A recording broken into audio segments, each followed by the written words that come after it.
All right, CrossFit Q.F.E. here with Q.F.E. Q&A. We got a bunch of good questions last time. We're going to answer them here as I read them off my smartphone, or I guess we'll all read one.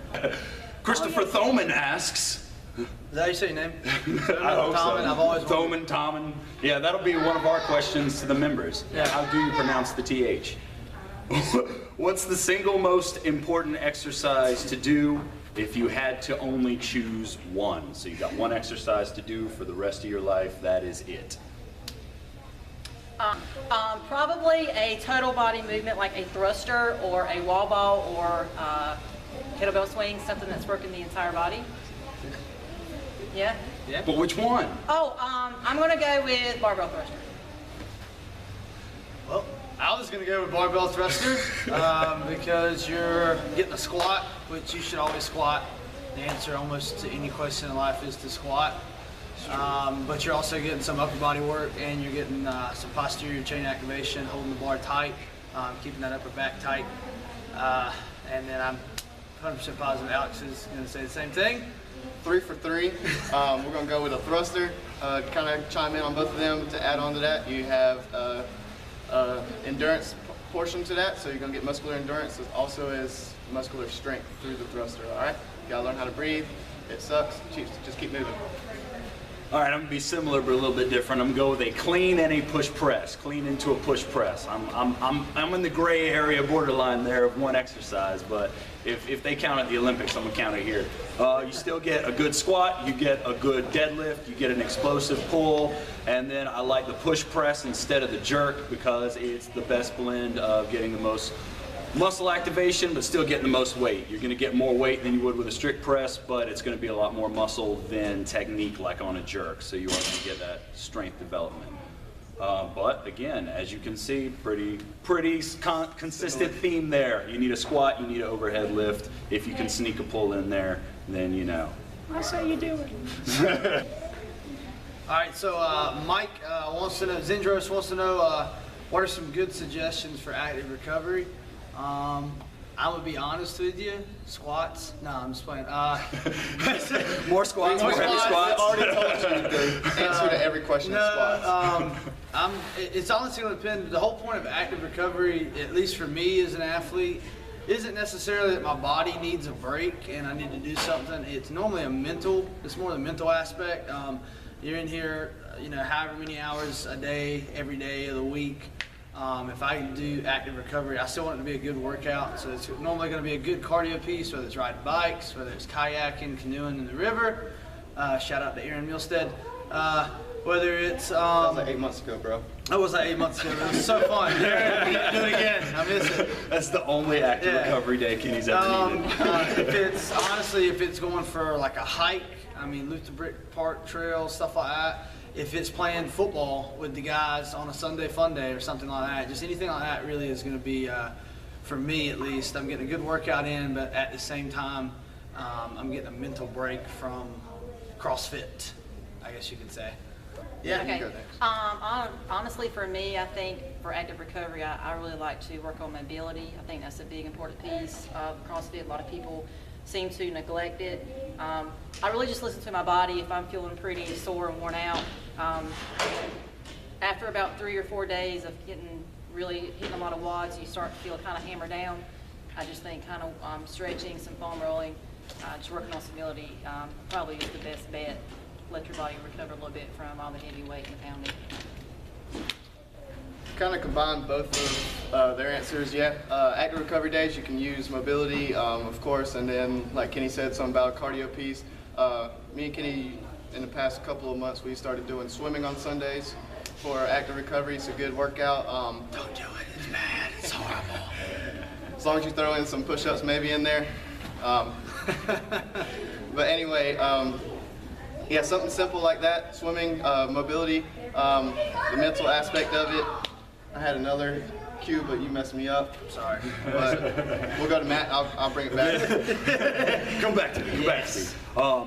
For me, active recovery is all about a moderate heart rate and pumping blood. Whatever sore, you want to flush it full of blood, but you want to do it with a moderate heart rate. You want to do it with If you're going to do something weightlifting, it's 50-60%, something like that. You don't want to go heavy, obviously. My favorite activities would probably be like a light bike, a light row. I always love dragging the sled. It would just be lighter for distance rather than heavier for a hard push. Swimming is a good activity as long as you're not trying to chase Lauren down in the pool. Jesus, no. You're not gonna catch And her. then, yeah, just outdoor activities, hiking, kayaking, all that stuff's good. And the best thing, or the thing that connects it all, total body, moderate heart rate, lighter resistance, so, and the mobility stuff. I like the mobility stuff, whether it's lacrosse ball, ROM wad, whatever that is. That's a big neglected thing. It's a good thing to do on your active recovery days. Yeah? Yeah. All right, I got it back. I got it back. I got it back. Here it comes. All right. So, as you know, like Kenny said, sometimes he doesn't feel like he needs active recovery day. But what we can do on those days is knock down the volume. We could just work on skills. So Kenny wants to get better handstand push-ups. He might do an EMOM for just handstand push-ups. Handstand push-ups? Huh? You sound bad at handstand push-ups? A little bit, but anyway, you can get an EMOM style, something like that. That way you're not getting out of breath, but you're still getting some work done. Something you can focus on, like Matt said, if you're going to do Ollie lifts, you just focus on that technique, that speed. Don't have to worry about hitting big weights. So you can turn it into just a skill day. Work on certain skills that you're lower at, and that can be counted as active recovery day. I love to piggyback off that idea there, Alex. High five. That's going to get edited. Yes.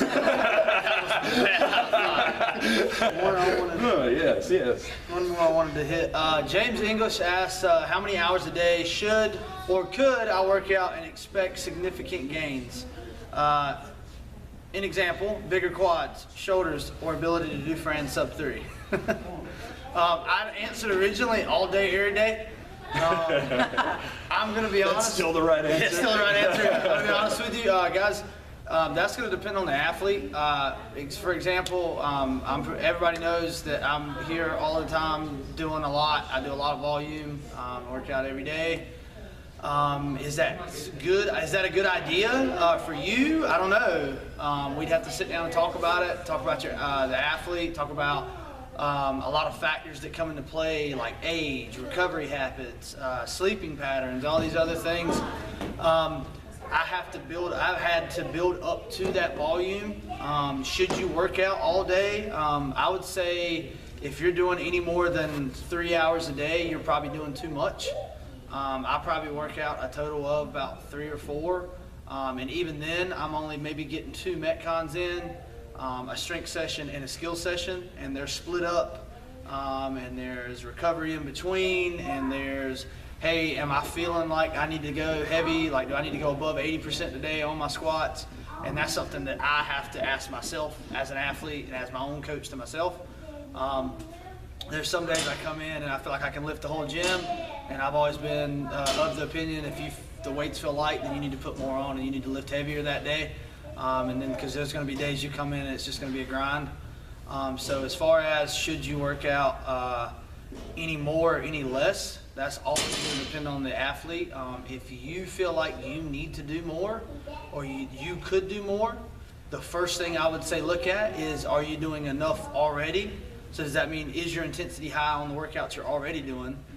Because a lot of times the reason we're asking, hey, do I need to do more, is because I'm not getting enough from what I'm doing, and that's probably because your intensity is lacking. Not saying that's what's up, it's just that's something to talk about coaching-wise. Calling you out, James. I love you, English. I love you, English. I'm just playing. Honestly, that's really going to come down to the athlete. If you feel like you need to be working out more, or you need to be doing more, or getting stronger, or getting an additional lifting session in, come and talk to me.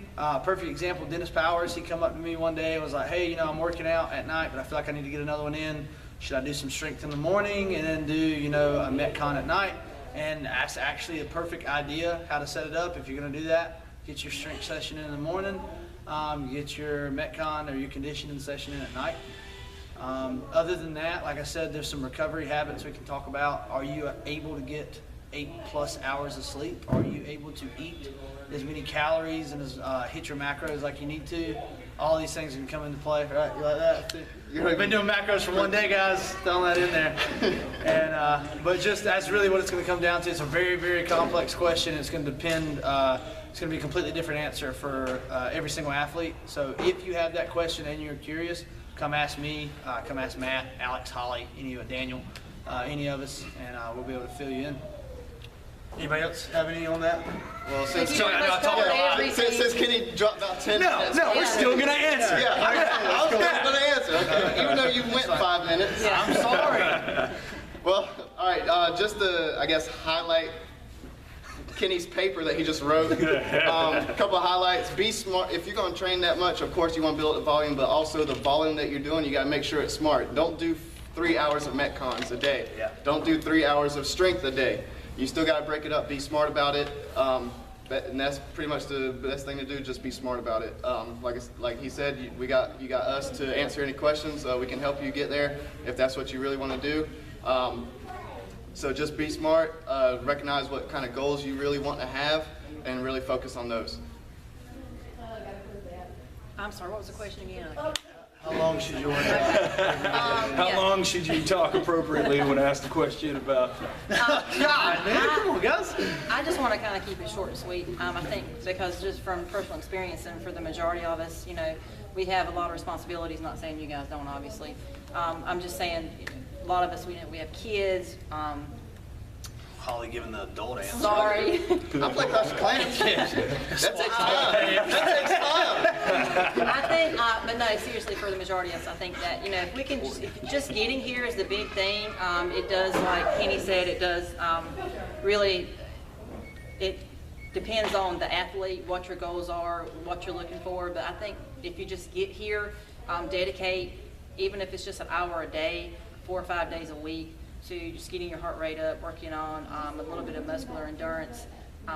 Just getting here, doing the work, and feeling at ease when you leave, because it's not just really about a physical game, it's really about mental, especially, again, if you have kids. So big stress relief is what I use it for.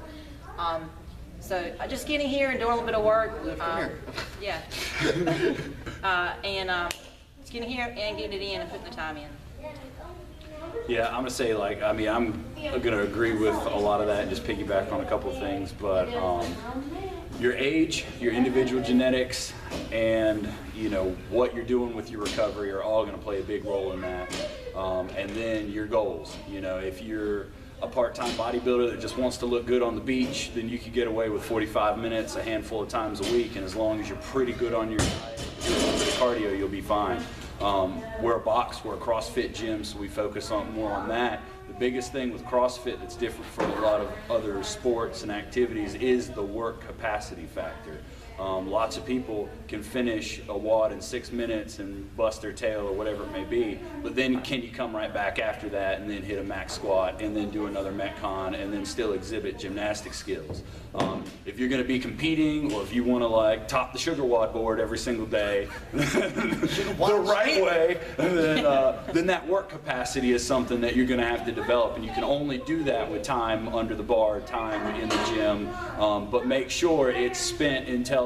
You're going to do a lot more to give yourself an honest evaluation, hammer away at your weaknesses, and work intelligently that way, and get on out and live life, than come in here spending 4 hours a day just hammering away at random stuff at whatever mediocre intensity. High intensity was the last thing earlier there. Hammer away at your weaknesses with high intensity, go on home, and you'll do a lot better than just hammering away for hours at a time on random crap.